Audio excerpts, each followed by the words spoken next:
Broadcasting from Baltimore, Maryland, this is 5x3 Radio, where strength is for everyone.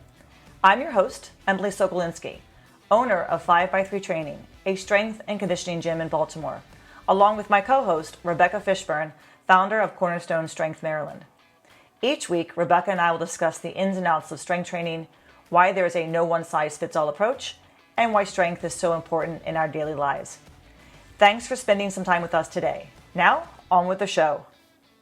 So I'll just jump right into it. Today on our podcast, we've got Coach Craig Brooks. And I'm trying to think, I guess we met Craig in, was it 2011 or 2012 when you came up? 2011. Yeah. I first opened my gym, you came up for a session with one of your clients. I believe. And that's how we first met. And then I guess we didn't really see each other or have too much communication over the next couple of years until Rebecca joined the gym or maybe was it before? No, USAW. Before that, I came up with USAW. Right. Yep. Right. So we saw each other then. That was maybe 12, 13, somewhere 14-ish around there. Yeah. And now we can't get rid of you. Which is to our benefit. I have to say, the gym has just first Jay, then come coaching, and then you sent Rebecca to get some coaching, and she joined us, and then Gretchen came up, and then finally we got you. It took a while, it took a long time, but we finally got you. So that's been So I guess we're going on now 10 years. The gym will be open 10 years in June, so 10 years since we've known you. So yes, we wanted you on the show today because we want to know more about you. We learned a lot about Jay when he was on our podcast recently. And it really was, I think a lot of people really enjoyed that interview because they got to hear more about Jay's background, where he grew up, how he came to, he came to 5x3, how he came to strength training just in general and coaching. And we'd like to hear more about your background as well. And I know I threw questions at you earlier at the gym this week, and Rebecca, questions that you have as Craig's talking, but I wanted him just to talk, just to kind of share his story with us. And then as we listen, we'll probably jump in, ask some questions, kind of poke a little bit more, push a little further. But can you just start off by telling everybody who you are and, take it from there, I think. All right. Hi, I'm Coach Craig Brooks. Coaching at 5x3. I guess I started my journey around 6. The age of 6, I started. Back in those times, sports was very important to everybody. It's a big thing. So we got into the boxing gym. That was one of our summertime out of school or out of kindergarten situation that we didn't have a clue what we were doing. So when you say we, is that you or you and you and siblings, and friends? My friends and my brother. Yes, we all went to the gym, the box. And then we better do it at the gym than at home, right? Yeah, it was like, gym was more of the daycare. Mm-hmm. When your parents go to work, they drop you off at the gym. That wasn't the babysitter back then. Right. And we stayed there and we boxed and ate lunch and boxed some more and trained and a bunch of exercises. And we grew up like that. Then boxing was over. We started the new sport. So we played all sports back then. And you grew up in, tell everybody where you're, well, actually you came here when you were 3, weren't you? Were you born? Dominican Republic. Yeah. So you came when you were about... Dude, I had no idea. Yeah. Did not know. Dominican Republic. And then came here about 3 years old, is that right? Here. Yeah. Came in about 3, yep. And then Washington, D.C. We lived in Washington, D.C. And grew up in the D.C. public school system. And boxed and played football in D.C. as well as Maryland. We branched out a little bit. And that's how it started. We boxed during the summer. Fall came, we played football. Spring came back around, we played baseball, t-ball. And then we went back into basketball, and then we went back to boxing. So we was always busy. Yes. Mm-hmm. Then as we got older, I say around 9, it was too much.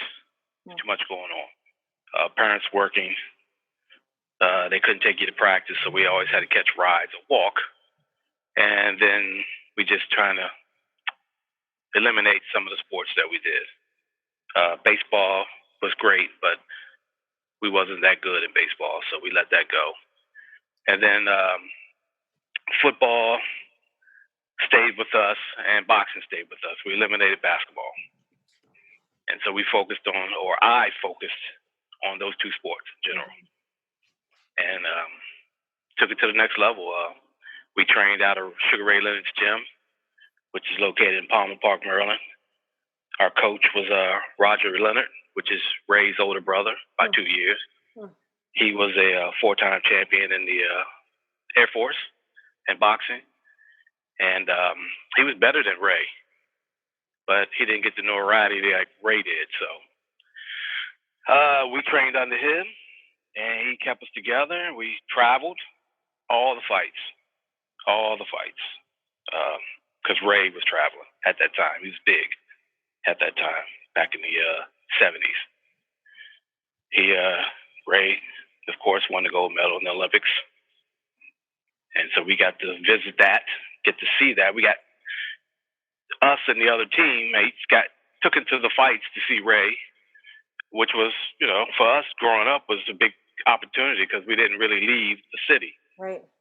So to go to Las Vegas or go to California to see all these things was just beautiful scenery. Why do you think his older brother, your coach, even though he was better, you say better than Ray, why do you think he didn't get the notoriety that his brother got, that Sugar Ray got? Roger started. I think he went like 15-0 in his pro. Then he had a couple bad fights, and after those couple bad fights, he was like, "I'm done." Oh. Yeah, I was done. Yeah, I don't know.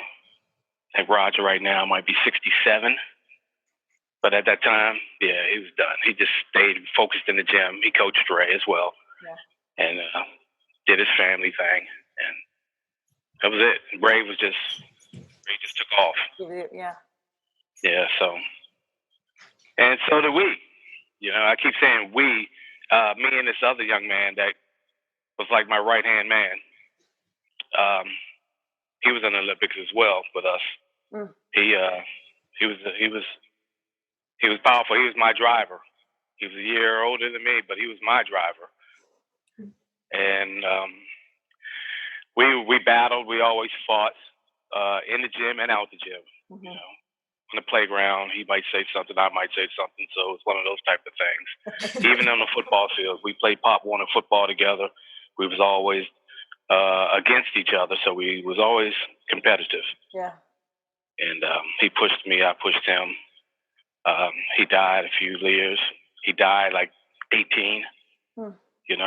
Yeah, got shot in D.C. Oh man.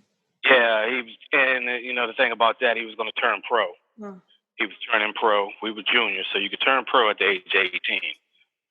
So that was our last leg. And when you leave out the Junior Olympics, you turn pro to go. And he probably would have did well in the 88 Olympics. Yeah. I'm sure he would have had a bid. But he got shot and killed. And so, I got a couple trophies back there that his mom gave me when he died to remember him because he'd have been great. Good. Yeah, sounds like he was a big influence, a good friend. Yeah, so after that happened, when we went to the Junior Olympics, we trained, being around some of those great guys.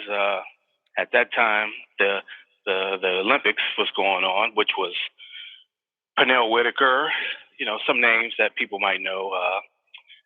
Evander Holyfield was there, Mildred Taylor, a couple other Tyrell Biggs, a couple other guys that were in the Olympics at that time. It was great to be around there. It was in LA. So it was the Memorial Coliseum. So it was great to be out there and see all that as a young age and see how they trained. And so, my fight at that time was to win the gold. I mean, I started off boxing. I wasn't really into it. Mm-hmm. But as I grew up older, I got into it. And I trained for it. I mean, what was the difference? What changed? Like, why were you not into it initially? Like, what were your initial feelings, and then what changed? I guess competing against one another, it's not a big thing. But when you compete against others and you see their skill level, mm-hmm. it makes you up your skill level. Mm-hmm. So by me traveling and winning Golden Gloves and AAUs and going across the country, fighting all these other guys, that really made me recognize that I need to really get on my game if I want to be good. Because fighting the other guys in the gym is just fighting my friend. He's not feeling good today, or he doesn't want to hurt me, or I don't want to hurt him. It was just like, but when I stepped out of that and started traveling, it got real serious. And I want to go back to a little bit when you were younger and you were playing all the four sports, mm-hmm. and then you decided. How old were you again when you decided that you needed to start eliminating? 9. So that's about. I mean, that's a little younger than when I was teaching dance, and I would finally tell the parents, like, by age 10, I say by age 11 or 12, like, they got to give up something if they're going to focus on one sport or one aspect of their of an activity. Pick one. You can't do it. You can't do it all. Did you, when you eliminated the basket, you said you weren't so good at baseball. Was that also the coaches, like your mentors and coaches' decision too? Like, stick with boxing, stick with football. You're better at that than you are at these sports, or was that also just you knew also what you enjoyed more and what you were better at, or was it a combination of both? Because that's well, for me, it was the crowd. Mm-hmm. Growing up young like that, you hung with others that did what you did. Got it.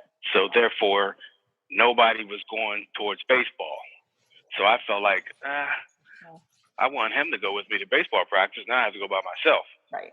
So I just eliminated that. Yes, we played basketball still because that's what basketball people like to play. And that got to the point where, like, we all started at about around 9 and 10. Everybody started separating. The basketball guys is going to go play basketball. The boxing guys are going to go do this, and mm-hmm. football guys are going to go do that. So we all, at that age, we all branched off and did other things. So yeah, and then the coaches I was under, they wanted you to play all sports. Mm.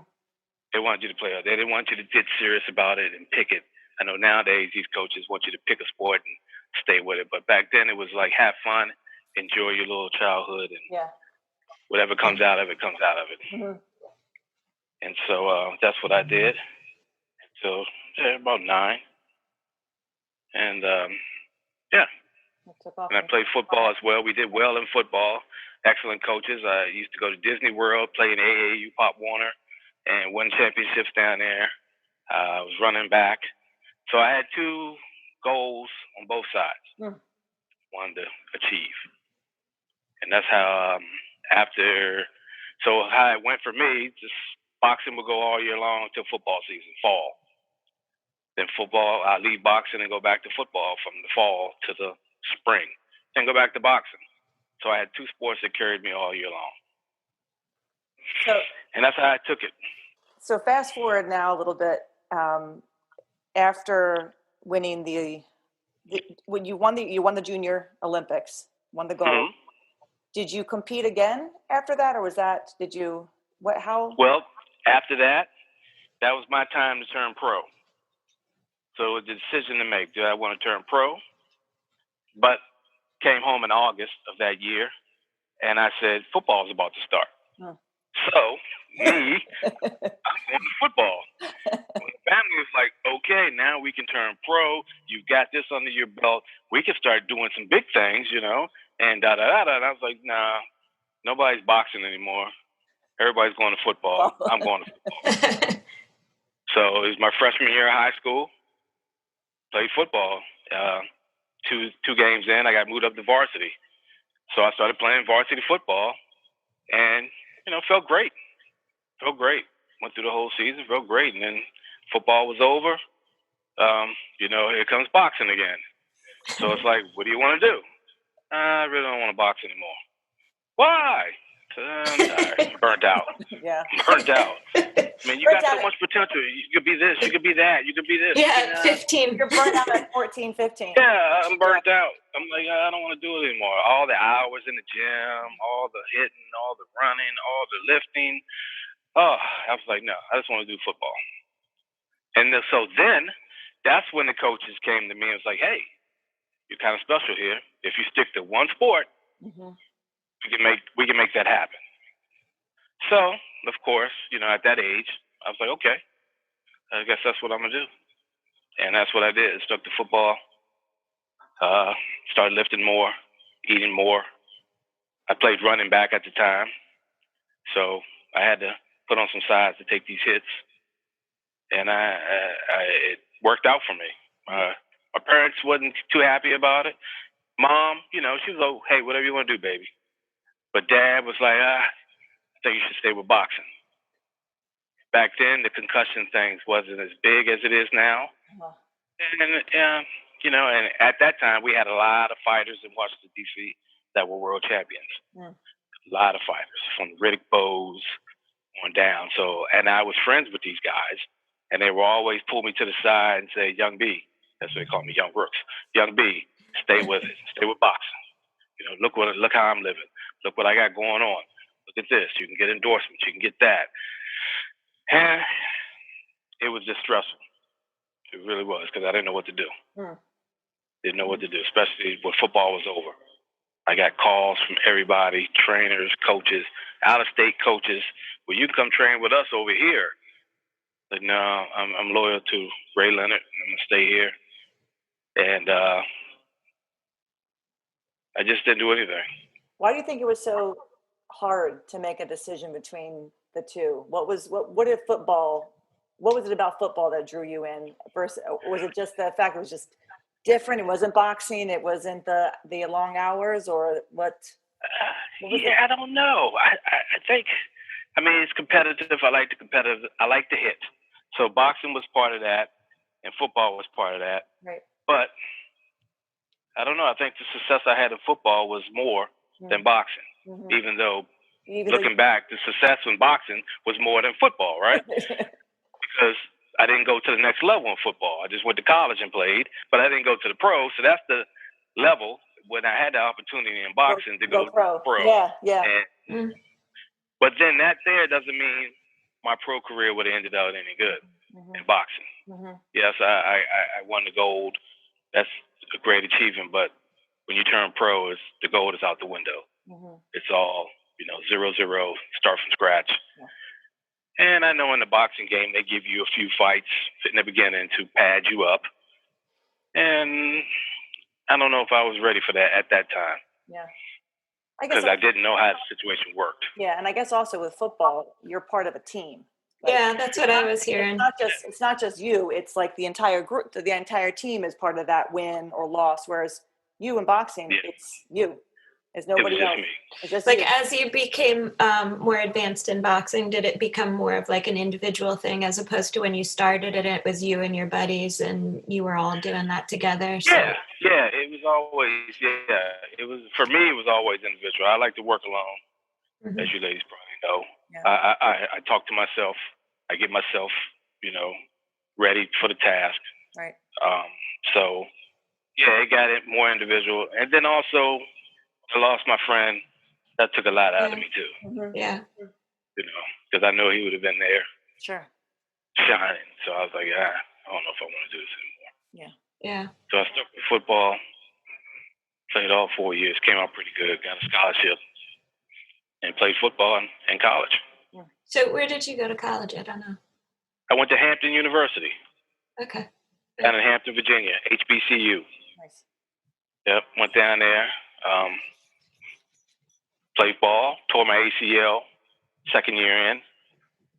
Got it fixed. Got redshirted. Came back. Played some more. after that, hmm after college, how long did you? yeah, I stayed down there and became a coach. Mm-hmm. Yeah, I stayed in Hampton and became a coach. Coach the defensive side of the ball. You were coaching at the college? Yes, Uh-huh. trained athletes down there. It's like 3 or 4 years I stayed there and coached those individuals. It was great, fun. But then I lost my passion with that. Mm. You know, I was like, do I want to be a coach forever? Now I got the itch in the boxing. You know, I got the itch like, oh, I should go back to boxing after this was done, right? And here I am, 21, 22. It's like, it's not too late. You know, I still get phone calls. I was still getting emails from individuals. But then I was like, no, it's not what I want to do. Mm-hmm.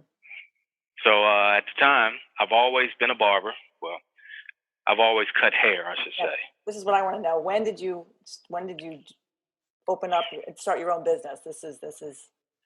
So yeah, after college, after the football stuff was done, I came back up to the Maryland area. And like I said, I've always cut hair. In college, I cut hair. That was my way, make a little bit of ends meet. So I came home and I opened up a barbershop. Just on a whim. Took a little small square foot place. It was just one chair, which was going to be mine. And I just started cutting hair. I didn't have any license. I had to go to barbering school at the time. So I did that during the day, going to barbershop in the evening. So I was cutting all my friends' hair that I was cutting way back growing up. So they knew I cut hair because I was like the neighborhood barber because they didn't want to pay to go to the barbershop. So go see Craig and I'll cut your hair outside or something. And so I grew a clientele from that. And then as we got older, you know, they followed me and here they are. So I was doing their hair. And like I said, I was going to school during the morning hours and cutting in the evening hours. So you're like 20, you're like 23, 24 at this time? 23, 24. Yep, 24. Mm-hmm. Yep, started doing that in a little square footage. I think the shop was 300 square foot, one chair, and did that. And then I cut a principal. He was the principal of a high school. Used to see him, Mr. Douglas, all the time. So Mr. Douglas said, "Hey, you know, we're hiring. We have what do you call electives back in high school. We got shop and auto mechanics, but we're also opening up the barbering." It's like, he said, you know, if you would like, you know, submit your paperwork and see how it goes. So by that time, 1,600 hours for barbering. I was finishing up, going to state board, get my license and all that. And I was like, okay, great. So that came through, got my license. Then about 6 months later, school started back up. Mr. Douglas gave me a call. Went in for that job. So I started working for the DC Public Schools at teaching barbering. This is like a whole side of you I had no idea about, Craig. When I say Craig is when he's a Renaissance man. Holy cow. What I mean, a Renaissance man. This is dang. I love it. Okay. Yeah, so now you're teaching in the city school. I'm teaching in the schools, right? You know, teaching in the schools. That's so cool. Young kids how to female, male, whoever. So this is like the common thread. Everybody who's coaching at 5x3 has a background as a teacher. yeah. I'm teaching there. Except Diego. He was a TA. And oh, okay. Sorry, that's right. Uh-huh. Remember, he didn't take calculus. He taught it, as he. That's right. finally told everybody. Yeah. So yeah, by that time I'm teaching. Got a little bit of money coming in, a little bit of income coming in, stable. So I expanded the shop. So I went to a 700 square foot shop, put 3 chairs in there. Had a couple of individuals come and got a job. They was licensed, so I hired them, and we began. It was a 3-man shop. At the time, my shop was called Craig's Barbershop, so I named it that way. And then, so it was another thing. I would go school in the morning, teach, go to the barbershop mid-afternoon-ish, and when would get out of school. And then I would head over to football practice because I started coaching Little League football. I got the itch. So I went back to coaching Pop Warner football. So I would coach them, and then I would head to the boxing gym and coach the other kids. Holy moly. So that's my rotation. Right? When did you sleep? When did you sleep? Oh, well, Irrelevant. my sleep, it has never changed. I try to be in bed by 10. So I was always consistent as a child. Dad, mom, be in bed by 10, get up at a certain time, do A, B, C, D, E, and I kept that still to the day. I'm very particular. I'm very detailed, as you ladies probably know. Oh, yes. So, yeah, I do that still today. And so that's how it started with that. And then started football, boxing. So things started getting better. My son came along. He was still tiny, but I knew a lot of guys that were in the pro sports, NFL, NBA, stuff like that. And they would come and start getting haircuts. So the business started growing more because they were like local Washington Bullets, Washington Redskins. Then what would happen is they would pass the word on. If the New York Giants came to town and they needed to cut for Sunday, they would pass the word on. So I started meeting the Giants players and they would come. So everything started going pretty good. And the barbershop went from 3 chairs to 21 chairs. My God. Holy smokes. Jeez, Yeah. Craig. Yeah.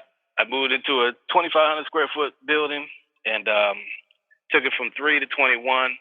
And at that time, I decided to change. Before that, I went to cosmetology school. Okay, so I went to cosmetology school and started learning how to do women's hair. So I did that. And then back in the DC public schools, it's still going on. They started opening up cosmetology. So also, I was teaching barbering and I was teaching cosmetology. So therefore, I started doing hair in my own shop when I wasn't cutting hair. So I had 2 sides. That's why we had 21 chairs. So I opened up a ladies' side and I had the men's side. So I changed the name from Craig's Barbershop to C Elegance because I tried to make it elegant. We had leather couches, big screen TVs, you could relax, cable. It was just a pleasant place to be. So I changed it to C Elegance. It's a whole experience. Yeah. So I made it comfortable and the clientele just blew out the door. I mean, I'm not going to name these guys, but I know people out there understand. They know who they are in the sports world, but it just blew out the door. And at that time, I only started cutting hair on Fridays and Saturdays. Back then, especially in the business, that was a full-time job. Yeah. Back then, that was a full-time job for all the workers. Of course, you had to purchase your own benefits and health package like that, but that was a full-time job till around 2008, I should say. The recession came. The stuff went down a little bit. Economy dropped. House mortgage loans and all that stuff flip-flopped, and so my employees that were full-time jobbers, they cut that back to a part-time job. Doing hair and cutting hair. They had to go get a full-time job, to supplement everything. So, and we stuck like that for a while. I did men's hair, women's hair, coached football at the time still. So how long? And boxing. How long did you have the shop? My shop, I opened up 1995, and I shut it down in 2015. Wow. Oh, jeez. Yep, that was my last. That was the last of the 5-year lease. So you still had that when I met you. I didn't know that. Yeah, that was last of the 5-year lease. I had I signed a lease every 5 years, and it was like, by that time, 21 chairs went down to 4. Hmm. 4 part-time chairs. So for the 12, 15-year stretch, we were booming. We were booming. And so I started selling the equipment. And I was still in DC public schools, teaching barber and cosmetology. That was still going on. I enjoyed that. Still coaching the youngins in football and boxing.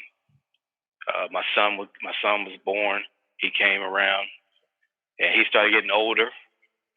And of course, he was into sports. I carried him the same way. Play all 4 sports until you figure out what you want to do. And then it came to he wanted to stay with basketball and football. So he played basketball, AAU, Pop Warner. Football is the same way. So he had both levels. And he was good in both of them because he had both letters of intent in either football or basketball. And so at that time, I traveled a lot with him because they were traveling Pop Warner teams. So I wasn't around that much at the shop. So I let the other employees handle that. And I got to train him as often as I could. We had other kids that were close to him. They're in the NFL right now as we speak. I trained them as well. I was like Daddy Craig is what they call me. Because I got all the weights, all the racks set up in the basement of the house, and they would come over and lift weights, and I would teach them how to lift. And at that time they didn't want to listen to me because it's that fun. They see somebody on the internet doing something fun. Yeah, we want to do that. You don't want to do that. You want to do this. No, look what he's doing. It could be like, oh, look at LeBron James. He's standing on one leg. Look how he does it. Well, we want to do that. No, you don't want to do that. But today, when I see these young athletes now, they always laugh at me and say, man, I appreciate you, Mr. Brooks. You was right, because they're grown now. So. Yep. So when you were coaching, how did you start? Were you coaching lifting during that all the time that you were coaching football too? And so did you always have the strength training? Oh yeah. Along with the the coaching of the football and boxing. Oh yeah, no question. I mean that was my thing. Yeah. When I started with barbells back in the day, nobody knew what was right or wrong. We just lifted them, right? And then the kettlebells came out. So I got into the kettlebells. That's how that came about.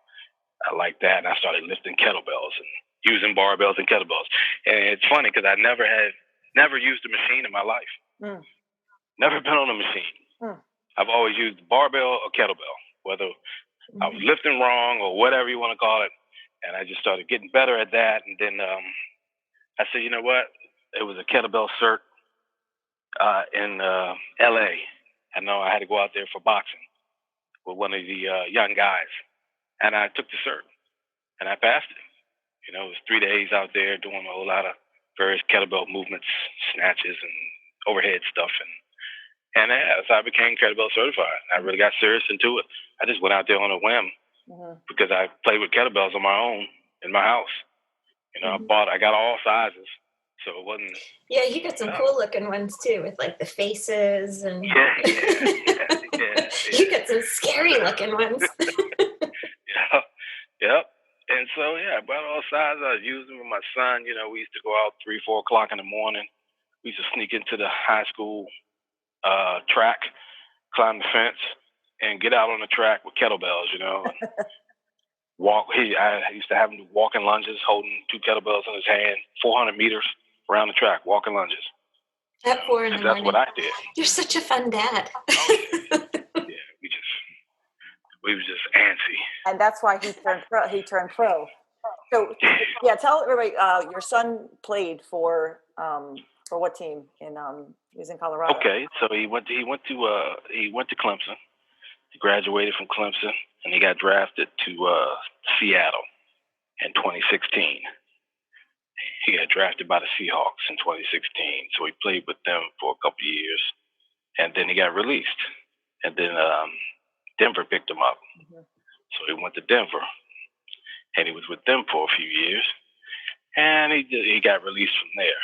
And then my son, he has an interior design architecture degree from Clemson. So he was in I don't know what I want to do right now. At the first he was going, I should play in the NFL. I want to be in the NFL.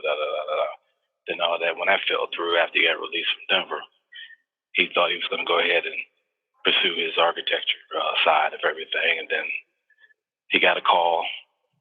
His agent gave him a call and said, hey, Jacksonville's looking for a coach. So he said, yeah. Before he left Denver, he was coaching the special teams. After he got released, they brought him back for the special teams. And then after that, they got a new coaching system, so they fired most of the people, and he was one of them. And so he got a call to Jacksonville, and he went out to Jacksonville, and he coached there. Same thing, special teams. And then after that, well, he's still there as we speak right now because the coaching thing went out. They hired somebody else for his position, so they let him go. But now they brought him back. He is part of the NFL Transitional Rookie Program, which helps rookies transition into the NFL, helping them with housing, finances, putting them on the right track with health benefits because these guys come into the league now making millions of dollars and they blow it in 3 years, 4 years, or 2 years. So he's helping them to put their money in the right way so they can have some money when they leave NFL. Because NFL stands for not for long. So, how old is he now? He's 20.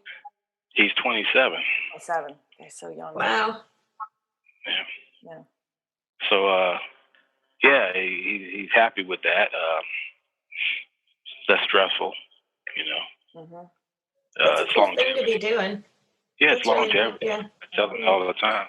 You got longevity. You don't have to worry about the banging and That's right. the soreness and the concussion. But it's a different level when you're with the big boys, And he wasn't a big guy. He's big now, but at the time, coming out of college, he wasn't a big guy. He might have weighed 195, 185 as a running back. Now he's sitting at 250 swole. I keep asking him, are you on the roids? What are you doing? I know. I've seen pictures of him. He's jacked. I'm like, you should be looking like that. What you got going on out there? What are you doing? I'm just eating and lifting. It's like, yeah, okay. So talk about now where you are presently, because I know that you're doing a lot of boxing, a lot of coaching for boxing these days. So how long has that been? You've kind of transitioned back into coaching. When I let the barbershop go in 2015, I let DC Public Schools go as well. I wanted to get back serious with training individuals in football and boxing as far as weights and their skill. I know I couldn't do it being pulled apart by all different patterns, all different ways that I was going. So around that time, I think I came and I did the USAW around that time so I could learn some Olympic lifts up to 5x3. And I incorporated that into my routines with the athletes, and I got really serious about boxing and coaching and football. And I was coaching football at the DC public school level and boxing as well. And then boxing had a few individuals that started progressing and putting effort into their time, and they started doing well. They ended up world champions. And so that was pretty cool to see them, took them from A to B to C. It was a great thing. Football, same thing. Had a lot of athletes that graduated from high school, went to college, played, D1, D3 schools, and they're doing well. So it was good to see that because they always come back and call me or reach out. And if I can make their games or their boxing matches, I try to as well, give them some support. And so that's what I do. The COVID shut everything down. It's kind of everything's gone backwards a little bit. Mm-hmm. But now I'm more on the side of ringside judging for boxing. I kind of like that. And most of my fighters now that were in the sport, they're trying to transition their way out the sport as well. Mm-hmm. They're getting older. They got families. They've been in it just like I was since 7, 8, 9. So they're in the pros. So now they're way past their time. They're in their 30s now. So the coaching aspect of it for me is still there, but it's not there, I should say. Mm-hmm. Because if I want to get back into really coaching, I have to start back from scratch. Mm-hmm. And I don't know if I'm ready to go back to the 7, 8-year-olds and 9-year-olds and take them back up to, because I'm not going to say I'm too old, but that'll put me at, 10 years from now. Yeah.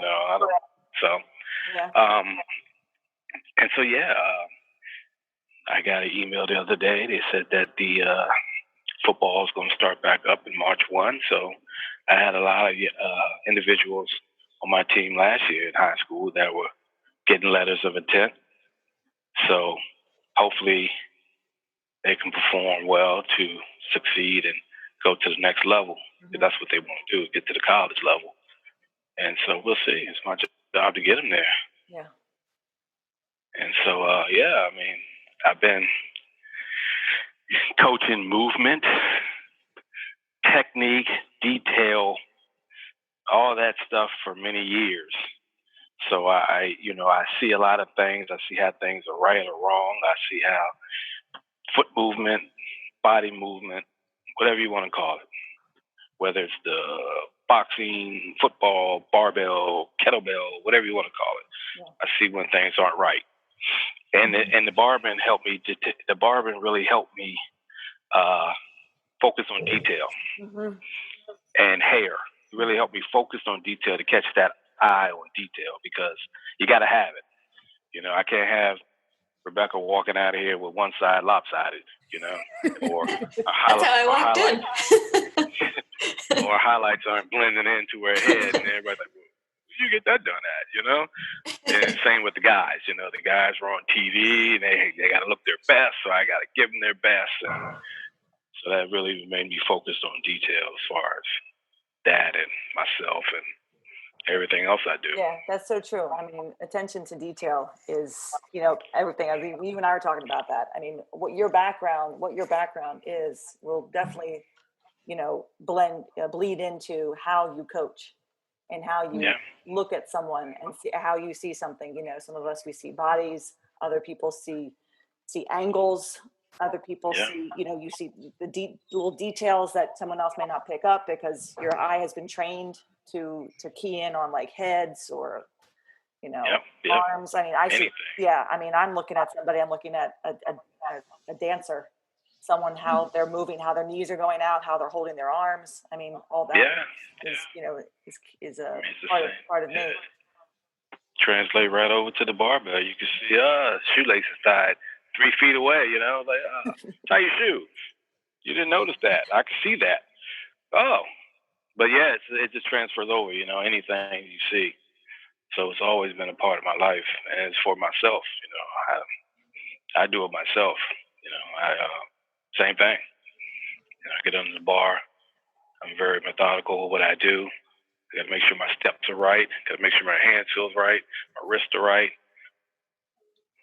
So actually, can you talk about that a little bit more? Because it, when I met you, you were doing a lot of CrossFit and kettlebells. Like, how has your own training changed over the years? There's always been football, there's always been boxing and training specific to that. But in terms of your strength training, how has that changed or progressed or varied over the years? When I decided I wanted to get strong, that's when everything took off. When I decided, it's time to start playing around for me. I was like, okay, it was great. I played with this, I played with that, I did this, I did that, I did this. But when I said, hey, you know what? I want my numbers to go up. And I got serious about my numbers going up. Yeah, people say, well, guys, you had to put on body weight. Yeah, well, that was my goal, right? I wanted to squat 500. I wanted to press 200, whatever. So yeah, that was my goal. I wanted my numbers to go up, and so it's worked for me. I enjoy it. I don't focus on body weight. I guess focused on body weight in boxing all the time. So we always had to stay on a certain weight. Football was a different thing. You can weigh what you want to weigh as long as you can move it right. Mm-hmm. And I know in college I was at the 250 in football. It's a difference, right? This is the difference. I was at 250 in football wearing 4XLs, 46-inch pants in college, 46-inch waist pants. I'm sitting at 250 right now at 51. I wear 2XLs and 36-inch pants, 36-inch waist pants. You see the difference when people were like, oh my God, look at the body. You weigh how much? Yeah. In college, I was 250, that size. Now here I am at 51, same weight. Totally different. Mm-hmm. Totally different. Mm-hmm. 10 sizes smaller. It's like, wow, but that was just changing the diet, adding more protein in college. You eat anything because you're young. And so now, and just packing on muscle. That's all I want to do is pack on muscle and stay strong. It'll be a year next month that I had a mishap with the leg. I stepped out of the rack on my warm up for the squat and partially tore my ACL. Mm-hmm. I remember that. The one I tore back in college, but so all last year I guess COVID was a blessing. I'm not gonna say somewhat because from February on I was so-called rehabbing. Mm-hmm. We were shut down from March to August, so I trained at home. Did all kinds of stuff: squat to a box, camera bar squats, safety bar squats. I got all the specialty bars. I was just trying everything so I could continue to keep squatting. Heels, went to flats, went to barefoot, went to socks, went back to heels. So something's got to help my knee. But then I understand that it's going to be there. Yeah. So what can I do? Not train, as they say. What are you going to do? Not train? Yeah, it's working out pretty good. It's not swelling up as much. It's not that much problem. But what can I do? The training has been going on pretty good. I'm just continue to keep lifting heavy, what I can do. I know sometimes I go out of character. Diego's got to get on me. He'd be like, hold up now. You shouldn't keep doing that all the time. You can't do those heavy singles every time you train. Because I get in there and I'm like, I'm going to do it today no matter what. Yeah. But he's one to talk. Yeah, right. How many times? But he does keep me in check. This is going on. I don't know what I did here. I don't know what I did. I said, it's some kind of dumbbell thing. Yeah, probably, possibly. I don't know what I did here. I'm like, maybe it was the 2.5-hour workout you did yesterday. I don't know. Maybe. Yeah. Well, that's what we do. We get in the gym and we compete against ourselves. So. Well, he's calmed me down a lot. Yeah. I like knowing that you, and I say you're a Renaissance man. It's all the different aspects of your life, but also the different certifications you have. Certifications aside, it's the fact that you've always looked to do more and to seek out more and to try new things and to try various, lifting strategies. You have the kettlebells, you have the barbells. We, going to the USAW, coming to us to do the certification course with Mike, and then a couple of years later, or maybe it was a year later. I do. We're at the starting strength seminar. Yeah. Yeah, I got level 2 CrossFit certified. At one time I was coaching at DC CrossFit for about a year, which was pretty good before I got serious about what I wanted to do. Mm-hmm. Doing that because, back then that was happening thing, you know. Everybody was CrossFitting, so I was like, I went level 1, came up for level 2, did that, coached that. But then after that, like I said, it's time for me to stop playing and get where I want to be. You know, like I told you before, I looked the part, but I wasn't strong. Right. I looked great. Everybody's like, oh my God, look at you, you know, but I wasn't strong. I was hurting. I was aching because I was starving myself to look a certain way. Mm-hmm. Yeah, I look great, 20-pack abs, but my elbows hurt, my shoulders hurt, my neck hurt, my back hurt. So I was like, you know what? I'm just going to get strong. And I haven't had a problem since. You know, I haven't had a problem since. It's been over 10, 11 years. I ain't had a problem since. Feel great. Yeah. Yeah. Then you have what you have as a result of all that is you have that background where you can work with different individuals who come to you for different needs. I mean, you have the barbell training, you have the kettlebell training, you've got some background in CrossFit, so you can meet people where they are and their goals or what they want to do, or you can explain to them, you know what, sounds like this is going to be the best thing for you. Yeah, this is what's going to work for you. Or can't squat with the barbell, fine, let's grab a kettlebell. Or, yeah, that's correct. That gives you so many different tools, and I think that's where people, coaches who get too, narrow-minded. Mm-hmm. It's fun. It's good to have a goal, like you said. I want to get strong, so you turned your focus on just strength training with the barbell and focusing on that and getting and gaining weight. But you have the kettlebell aspect. There's that. Oh yeah. There's that too. Oh yeah. So it's not, you don't discount that. You just have to, which one works best for an individual's goals. Exactly. Because everything's not for everybody. That's right. Yeah, and you can't force them to do it. You know, when I met Ralph was, I don't know, he might have been 69 at the time. Mm-hmm. Who knows, 68, but he needed, when I met him, he was typical 69-year-old guy, kind of out of shape. He sat around a desk and he needed a knee replacement. And he said, hey, I got to lose some weight because I got to get a knee replacement, I said, well, that sounds great, but we need to get you strong so you can move better after the knee replacement, when you go in the knee replacement, after the knee replacement.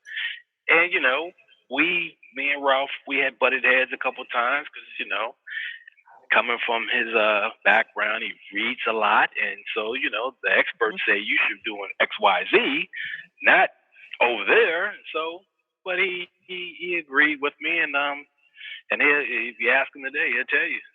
The one thing he noticed that's keeping him now at 75, that he's still squatting. I mean, hell, he just squatted 280 at the Stronger Together meet. Yep. At 75 years old, bench press 180. Awesome. Yep. Yeah. Pulling 405 off the ground, pressing 115. This is a 75-year-old guy. Yep. But he'll tell you today it's because he got stronger going into his surgery and he came out better. Mm-hmm. And when he came out, we started squatting. Mm-hmm. He did his rehab, his therapy, all that. But then when he set his time, we got back to squatting. Whether he's got rehab, fake knees, or whatever they want to call it, but not. He's squatting. That's right. Still today. So yeah, everything's not for everybody, but he was that guy that said, you know what, I need to get stronger because I'm getting older. And so, yeah, it's just what everybody wants to do. So that's my life. Getting pulled so many ways. Boxing, football, barbell, but it's great. It keeps me active. It keeps me engaged. Keeps me mentally engaged. Because I always got to think about it and process it. I stare at a lot of things and I process it and run everything through my mind while I'm watching. Even when I'm watching them squat, I can be like, okay, this is not right. That's not right. This is right. That looks great. Okay. So what can I tell them when they finish? Well, you do X, Y, Z, just like boxing. Mm-hmm. I'm watching him stand there and he's throwing this and throwing the hands there. And I'm like, okay, well, that's not right. This is right. That's right. So it's always processing. Well, I feel very lucky that I got to have you as my boxing coach. And I got to get back to it. I know, I promise. I'll get back to it. But yeah, when I first started working with Craig, what, I don't know, back God, fall, spring, summer, something like that, like of last year, before COVID, before all the, everything happened. And I'm boxing. We're boxing, and then like the next session, I noticed I'm no longer I'm not punching anymore. I'm like, okay, we'll just move my feet. And the next session, I want to move my feet again. And I'm like, God, how am I going to get back to hitting something? And then I said to Craig, I bet you're not letting me punch because I can't move my feet, right? And he's like, damn it. I picked up on that right away. It's like, he's not letting me do something because I can't move my feet. I'm not moving my feet right. He's not going to let me do anything until I can move my feet. And that was like, I don't know how many sessions of just leg work. Yeah. But you got it, right? Finally. At the end of the day, look how you moved. All you had to do is put on some music. You were like, yeah, because I'm thinking like, wait, the dancer not moving her feet right? What is going on? It was like, and like dancing, and it was having somebody who's so, God, who's like, so detailed and focused. It's just, they're very lucky, very lucky. You got it. It was just like dancing. It was a piece of cake. You picked up. It's like, and then we'll implement the next tool. It's just like the barbell, right? Yeah. Yep. Steps. It takes steps. I mean, everybody want to rush to get there, but it takes steps. Oh, it's like if you can't move your hips in the press, what do? We start to strict press. We just say, we're not going to move our hips until we can get the press right and get the position right. Well, I'm not going to let you box until you can actually move your legs. And I'm like, every session, I'm like, tell Diego, I'm like, all I'm doing is just stepping. And I'm like, because you're stiff. He won't let you do it until you can actually, move. I was like, well, I don't want to pretend I could box. Yeah, it's the same thing. It's the same thing. Rebecca, did we box before, Rebecca? Have we had? No, I haven't. No. Oh, awesome. Okay. I got something to look forward to. I got to get back to it. No, you don't, though. If your family's having trouble with moving her feet, I mean, that's going to take me weeks, months. I don't know. I just didn't want to think that looked like I pretended I knew what I was doing, because he's going to go, oh, come on, you don't know what you're doing, so stop moving like you think you do. And then I was like, oh, I can move this way? Yeah. And I started watching videos, and, that helped a lot. We all got to start from somewhere. Yeah.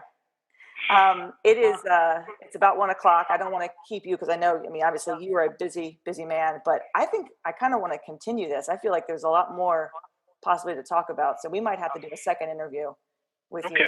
Well, I think I want to talk to Rebecca and think about things, and maybe we'll come back to something even more specific, because this has been great. Yeah, there's a lot of stuff. There's a lot here. There's a lot here, and just I want to kind of process all of it and break it down and say, like, maybe we can come back and talk. Yeah, I mean, honestly, even just looking at that shelf behind you, like, how many medals and trophies are there with stories that come with them that you did not tell us? Yeah. Last time I counted those trophies, then this is between me and my son now. We had over 215 trophies. Holy cow. And over about 76 medals. Hmm. Dang. Yeah. So. And then you've got the plaques. There are plaques there. Oh, it's all kinds of plaques. Yeah. Yeah, it's all kinds of plaques. And we got pictures and we got portraits. Oh man, I got jerseys and that NFL players would send me and basketball players would send me for appreciation. Boxing gloves signed, Muhammad Ali and all those guys, Mike Tyson, Mike Tyson, everybody knows Mike, but I used to come and drop his name, but I used to cut his hair all the time. Oh my goodness. He lived in the Potomac area. He was dating a young lady in the Maryland area, and he married her, and so he was always around. And, he'd come out to the games, he'd come to the watch me coach, and just the support that we had, supporting one another. It wasn't about who had more money or who didn't and who was that. It was just like, oh, you do what? All right. We can come out of the store and I can see a young guy with a jersey on, baseball, football. And I say, hey, young brother, you play for such and such? He said, yes, sir. And I was like, okay, I'm going to come watch you play. That's all it was. don't even know them from Adam and Eve, but I'm just gonna go watch them play. Mm-hmm. Just show them some support, Yep. and that's what I do today. Yep. I used to travel back and forth up and down the road to Clemson to watch my son play every weekend. I would drive. Yeah. You know, That's a haul. just get the kids some knowledge, some support. You know, and so that's why I give back. That's my way of giving back. Yep. Yeah. Well, I know that we are more than lucky to have you with us in the gym in the community, because it wouldn't be, I can't think of the gym without you, Gretchen, Ryan, or Jay now. It just doesn't work. And I miss you, Rebecca. I miss it up there too. Damn COVID, but it's really, it's like our own little, we have this just entity, this community there that is just remarkable. People of so many different backgrounds with different knowledge, and it works. Yeah. It all works. It's just, it's beyond anything I could imagine. And sometimes just stand back and look. And yeah, it's a nice little world. Everything should be like that. Yeah. Yeah. Well, I appreciate the time you gave to us today, Craig. Thank you. Yeah, Craig. For giving us that was fun. Your Sunday. I learned tons of interesting stuff about you that I didn't know before. Like I said, I think we're gonna have to do a part 2, and it might be that people have questions. They want to know a little bit more, so we might have to do another interview with you. But yeah, you're gonna have to set up a little corner in the gym now with like a barber chair. Yeah. You can get a cut while you get cut. A Renaissance man. I'll tell you. Get strong and handsome in Baltimore. That's a good slogan right there. I know Diego has asked you for advice on clippers. Oh, all the time. And shavers. So it's. That was I used to travel to go to hair shows, and I used to do hairstyles and hair shows. I used to do all that in Atlanta, cut hair, put a model in there, and see if we could win a trophy or something. And so, they'd give me their tools to use, and I would use them for somebody to put in a hair show.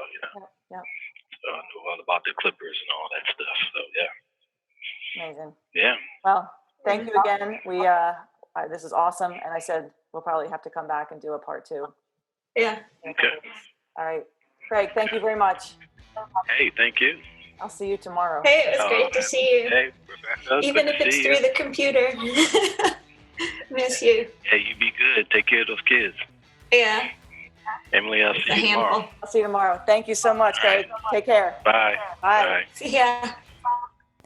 Thanks for listening to 5x3 Radio with Emily and Rebecca. If you like our show and want to know more about 5x3 training, please visit us at www.5, that's F-I-V-E, the letter X, the number 3.com. You can also find us on Facebook and Instagram.